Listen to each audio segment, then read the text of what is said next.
భద్రాద్రి కొత్తగూడెం జిల్లా సూరావుపేట మండలాన్ని పెద్దవాగు వణికిస్తుంది. కురుకు లేకుండా చేస్తుంది. గుమ్మడివల్లిలో పెద్దవాగుకు 3 చోట్ల గండిపడింది. దీంతో పలు గ్రామాలు జల దిగ్బంధంలో చిక్కుకున్నాయి. వెంటనే రంగంలోకి దిగిన అధికార యంత్రాంగం ముంపు బాధితులను సురక్షిత ప్రాంతానికి తరలించారు. గుమ్మడివల్లిలోని బాలికల డిగ్రీ కాలేజీలో పునరావాస కేంద్రం ఏర్పాటు చేశారు.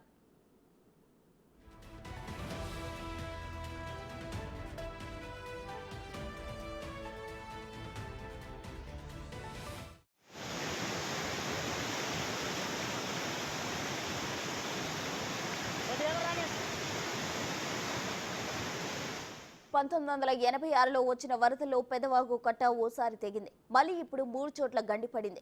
భద్రాద్రి కొత్తగూడెం జిల్లాను వర్షాలు ముంచెత్తుతున్నాయి. అశ్వరావుపేటలో అత్యధికంగా 109.3 మిల్లీమీటర్ల వర్షపాతం నమోదైంది.